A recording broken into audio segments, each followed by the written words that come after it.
Hello, everyone. This is Father Ernest Bear. I'm the pastor at Holy Name Catholic Church in Steamboat Springs, Colorado. And at times like this, I struggle to know what to say to help us all work our way through this crisis. So I'm grateful that a friend of mine sent me a link yesterday to the Pope's homily. The Pope had a special, extraordinary moment of prayer at St. Peter's Basilica yesterday. Of course, he was talking from the balcony window there that he usually does when he gives the so-called Ubi et Orbi address. That means the address to the city and to the world. Normally, he does that on I think it's January 1st, the beginning of the year, but he did a special address yesterday because of the coronavirus crisis. And I was really inspired when I read the homily. And so I just thought, since he did give the homily in Italian, I thought I might just read it for you in English. You can also read it. I'm attaching it to the flock note that I'm sending around to my parishioners. You can read it if you like, download it if you like.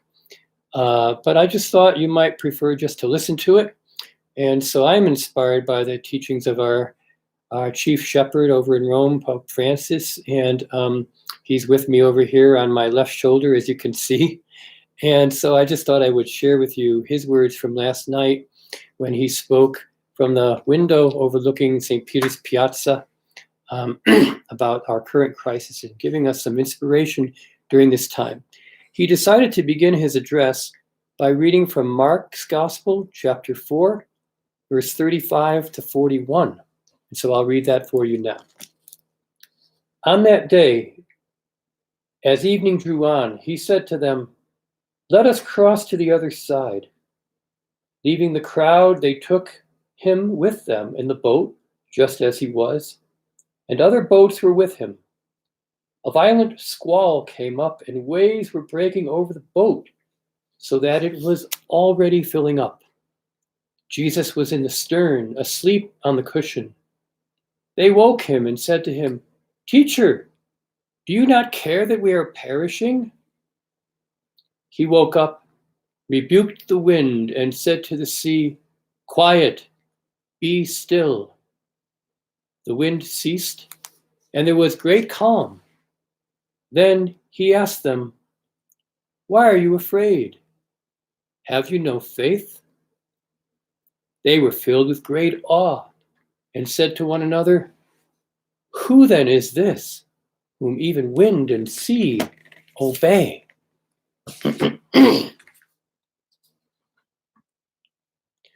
When evening had come, the gospel passage we have just heard begins like this. For weeks now it has been evening.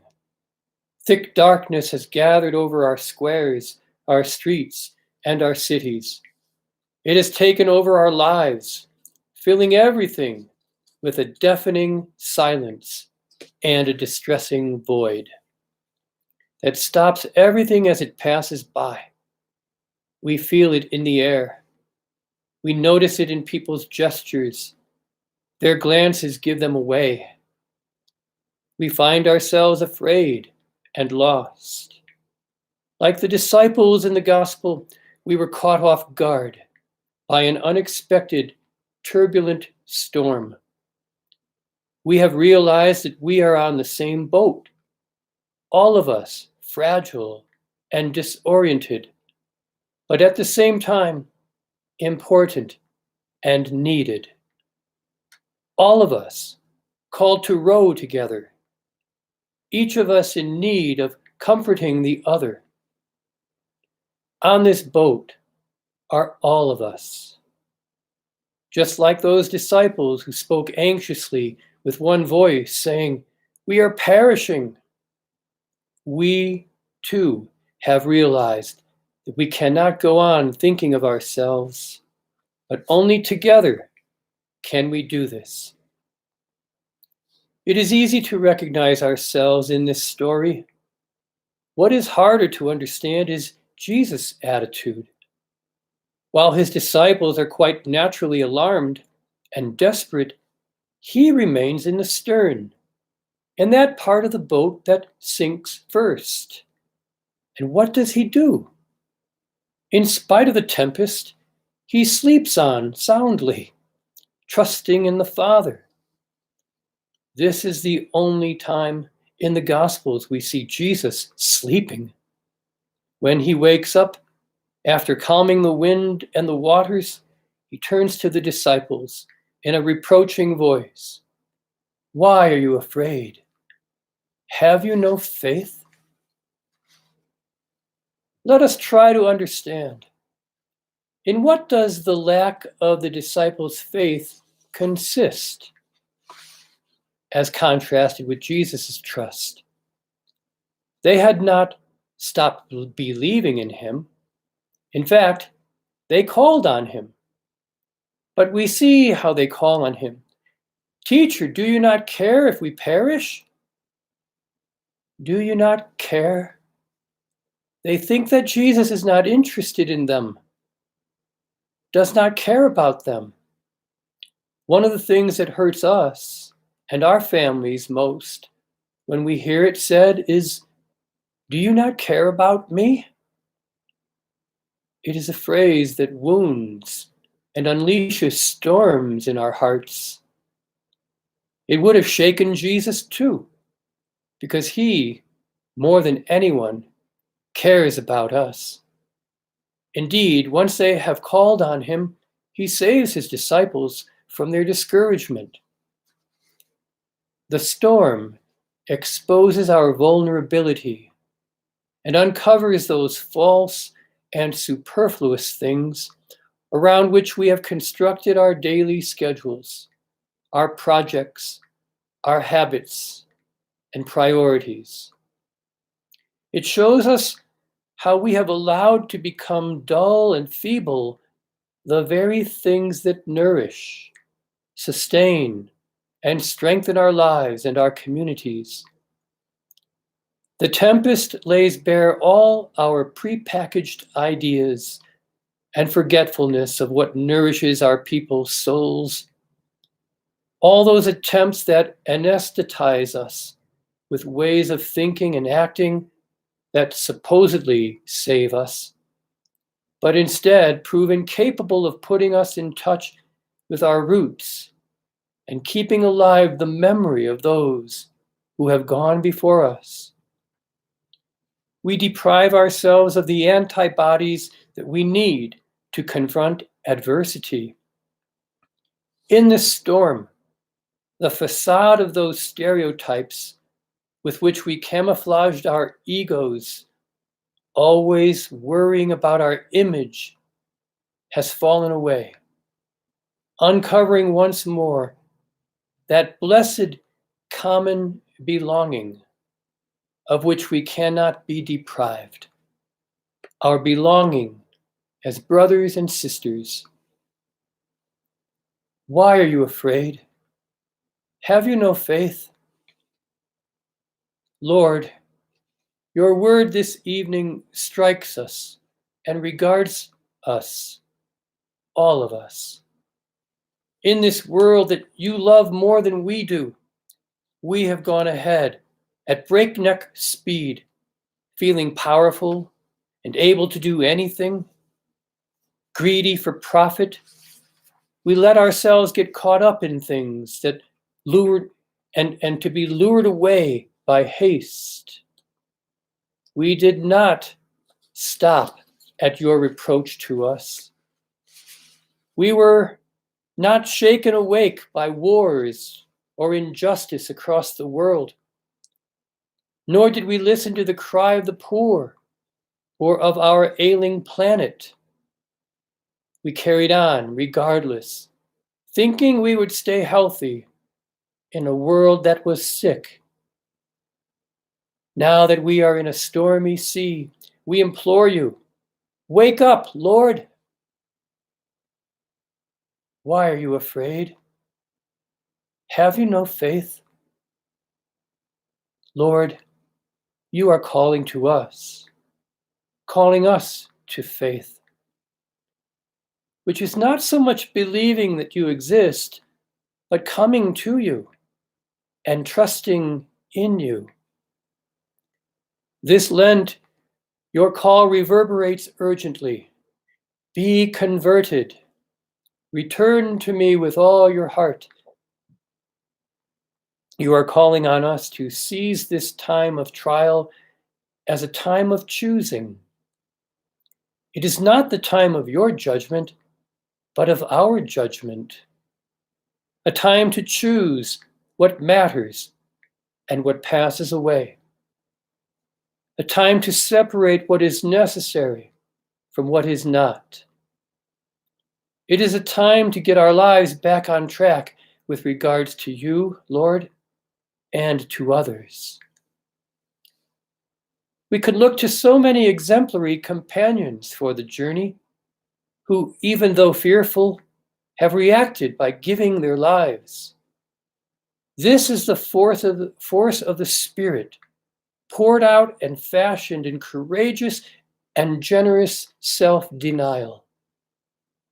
It is the life in the Spirit that can redeem, value, and demonstrate how our lives are woven together and sustained by ordinary people, often forgotten people, who do not appear in the newspaper and magazine headlines, nor on the grand catwalks of the latest show, but who without any doubt are in these very days writing the decisive events of our time. Doctors, nurses, supermarket employees, cleaners, caregivers, providers of transport, law and order forces, volunteers, priests, religious men and women, and so very many others who have understood that no one reaches salvation by themselves. In the face of so much suffering, where the authentic development of our peoples is assessed, we experience the priestly prayer of Jesus in John 17, that they may all be one. How many people every day are exercising patience and offering hope, taking care to sow not panic, but a shared responsibility? How many fathers, mothers, grandparents, and teachers are showing our children in small everyday gestures how to face up to and how to navigate a crisis by adjusting their routines, lifting their gaze, and fostering prayer? How many are praying, offering, and interceding for the good of all? Prayer and quiet service, these are our victorious weapons. Why are you afraid? Have you no faith? Faith begins when we realize that we are in need of salvation. We are not self-sufficient.